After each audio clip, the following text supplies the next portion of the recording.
Hello, everybody. Dave Neal here, stand-up comic, host of Bachelor Nation News, and we have Brandon, the forgotten about Brandon here on Nick Viall's podcast, Viall Files. Brandon, of course, was the F2, the silver medalist, the runner-up. He was completely heartbroken. I mean, really went, running into a brick wall thinking Michelle Young was his soulmate. I'm going to play about 4 or 5 clips from this podcast. Of course, go watch the whole thing. This is just sort of a reactionary vibe to it. But if anyone's going to understand what Brandon's going through, it's Nick. So we'll get right into it. Do me a favor, hit the subscribe button, like this video. And if you want to join me for my lunchtime live stream, patreon.com/Dave Neal. We will be going behind the scenes into how I make YouTube content. So if you want to see some behind the scenes, that's where you do it. All right, let's get right into it and play a clip right here. All right. Welcome. Sorry for interrupting. Welcome to the club. Yeah. Oh. Yeah. Yeah, I heard about you. Yeah. I guess not once but twice. Yeah. Yeah. Oh man. So it's okay. Can I ask you something? Sure. What's some advice you could give me, like moving forward? Because I felt like I got the closure I needed. I got everything I needed, but you went through it twice. I did. So well, are you looking for like love, emotional advice? Are you looking for like career advice? Are you looking for like what should you do next, like tomorrow? What are you looking for? No, I think it's mostly like, I guess it's like emotion advice. Like right now, I'm a little bit closed off. I'm not gonna be that vulnerable really until I meet someone who is, I don't know, who I guess like I can be vulnerable with again. But like were you closed off too once you got back, and were you like shut down and you just... Yeah, I was kind of a mess at first. Okay. Yeah, it took me, well, we were just talking about this with Elizabeth in the recap.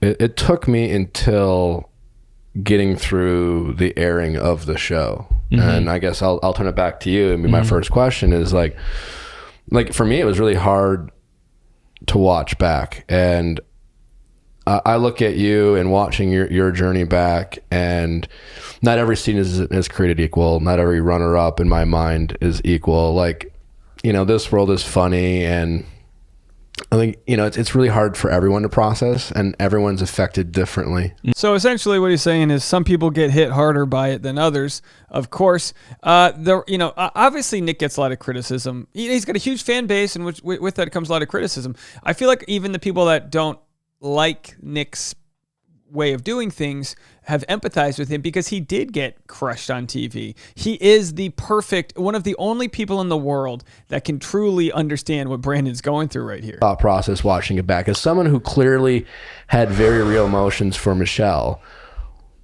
Like, did you watch it? Was it torturous? Like, what did you go through? So, I mean, okay, coming back, obviously I was completely broken. Like I didn't want to, I called my parents as soon as I got back.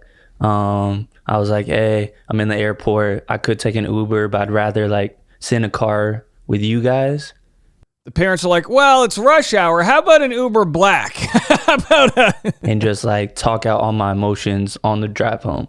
So parents picked me up, they're giving me advice. They asked me what happened. They also obviously knew like I went to the end without having to say much. I broke down, cried in front of them, and I was like, yeah, like I really thought it was it. Her meeting my family, they thought it was it too. Just the way that I looked at her, the way I talked about her. And my parents, they're not the most, when it comes to bringing girls home, they're not the most like, hey, we want you to be a part of the family. They're more like, we'll see how it goes. Sure. Normal. So, normal.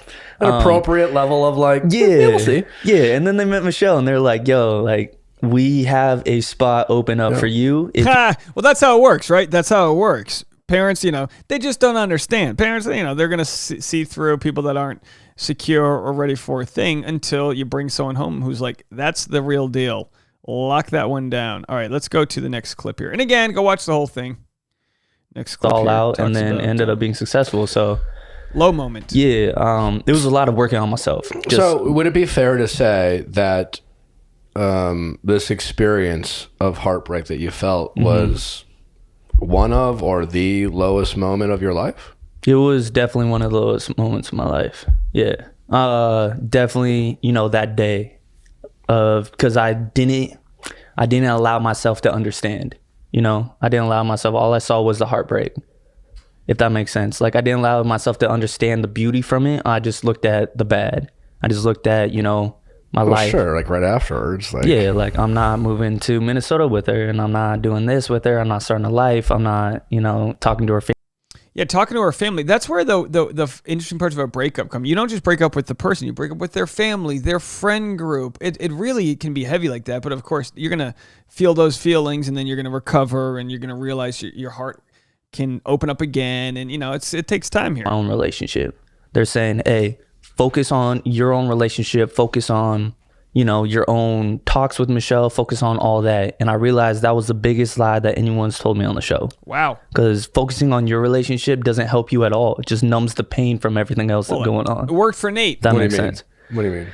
Focus, because you got to understand that if you want to be with that person in this setting, you got to learn to understand to put yourself in their shoes.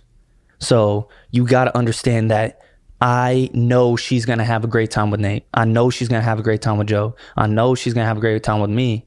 I'm not going to just focus on me, because as you've seen, like, I saw Nate kind of getting in his head a little bit at the end, because he was like, dude, I did not know that Michelle was having these connections with these people, like when the fireworks went off. He was like, yeah, I didn't know we were having this connection. See, I dealt with that already.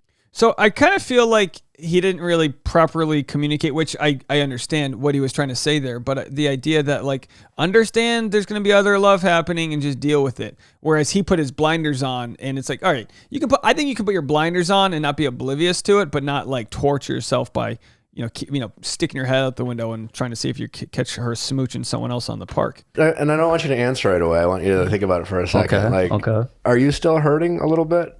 You can take a drink before you answer. Yes and no. If that makes sense. So yes. Because yes, right? And no. A little bit. So I think, hurting less, but maybe still healing. Yeah, so I watched the episode before it, I walked down stage and I saw everything going on, and I think it was less hurting. It was more, how do I put these? It was more, I thought I'd get clarity.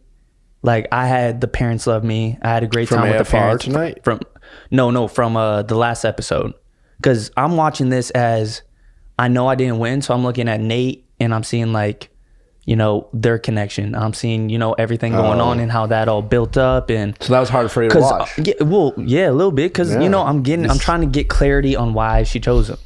And so what he's saying is he didn't get the clarity, which no one did, because they didn't really show it until the finale, until afterwards. But he was like, no, the more I watch it back, the more I thought we were good. It's like you watch the tape of your old football games to see where you went wrong. You're like, all right, no, I did good. He just intercepted the ball. This is a stupid analogy here. All right, let's go to 2306. And my feelings started growing. And 2 more clips. That's how it led. But real world, no. What mixed reactions last episode from you pulling Michelle aside? Yeah. Nate wasn't too happy with you. And interestingly enough, like I've been in Nate's shoes, and I was pretty pissed. Why did you do it? And what did you think you were going to accomplish? Because a lot of people would say that you weren't confident. Okay. And the fact that she might pick you, and it was, I think even Nate said it was an act of desperation. Hail Mary. Yeah. And Michelle even started crying because I thought she was gonna pick Joe. Like, that was my pick a few weeks ago. Yeah. But when it came to the final 3, I was like, fuck, I think Joe's going home, because I think I was really torn. Yeah. And you were this guy who, episode 1, I thought you were kind of a fuck boy, to be honest. It was the accent. It's like, whatever, Yeah. And you came out in the bed and it's like, I just want you to know what it's like to wake up next to me. I'm like, all right, fuck boy. But you really proved everyone wrong. And by that episode, Michelle was clearly into you. I'm like, fucking Brand's fine too, man. Yeah. And yet when you pulled her aside and Michelle starts crying, I was like, fuck, maybe Brendan is going home, because why is she crying? So anyways, what was your motivation?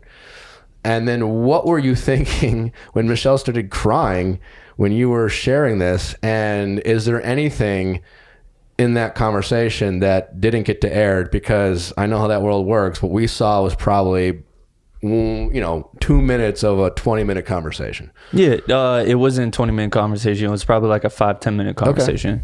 Okay. Man, so again, I think I said it earlier, but Michelle, like when you look at Michelle, she tells all her emotions through her eyes. So when she sent Rodney home, I saw when she came back in that she was devastated, absolutely devastated. She tried to hold it in, she tried to hold it together. And I realized, like, if that's my person, if I was in that place and I was in her shoes, like, I have the guys to talk to. You know what I mean? Like, we could have pillow talk. I get all my emotions out and everything. But I'm realizing, like, who does she have? So the reason he's decided to go up to her is to say, hey, look, make your decisions. We're all going to be okay. So it's actually very selfish. I mean, it could also be reverse psychology. I don't think that was his intention. But it was a very selfless move to be like, hey, look. And he did this all along. He was like, go follow your heart. And even though he got burnt in the end, he kind of stood by that. All right, here's our last clip. Person, find your happiness. That's it. What would be something about you that people would accuse you of, like your personality, that would being a fuckboy would really bother you? Yeah, so obviously just earlier Nick said that he thought Brandon was an F-boy, and now Brandon's saying the biggest thing that could piss me off is somebody accusing me of being such. Being a fuckboy. That would bother you? Yeah. Why? Because that's not who I am. As like you saw. Yeah. Sure. But and see, why would that? Why does that? Like, do you get defensive, or like it's just like in your core, that's not who you are? It's just because in my core, it's not who I am, and also that's the first judgment that people make. So it was crazy because growing up, like, I was not a good-looking kid.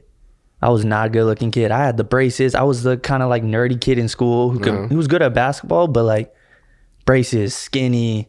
I was 5'2", 100 pounds, like Great Clips haircut.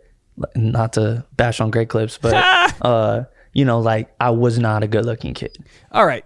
First of all, I don't even know what Great Clips is, but I understand the point because that's Supercuts or Bo Ricks. I literally, it took me, don't get me started, but I've had some botched haircuts in my day. Pull the hair back. Show off your eyes there, Brandon boy.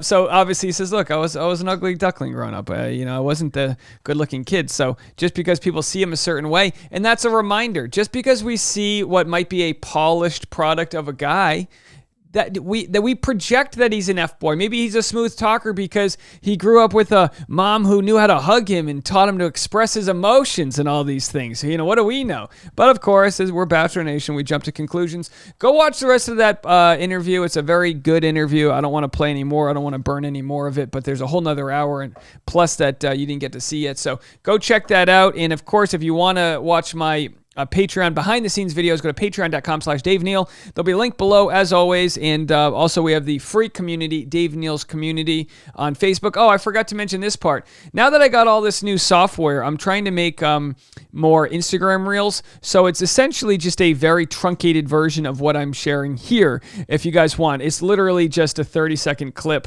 of, some people are enraged that Michelle and Nate received a 200, whatever. So you can go to Instagram and go check that out. They're actually performing really well. I'm going to try to invest more of my, some of my energy in 2022 into building my other social medias so we can find some new people, bring them into the YouTube, and kind of keep that party train going. But anyway, folks, let me know what you guys think, and we will talk to you in a little bit. Bye now.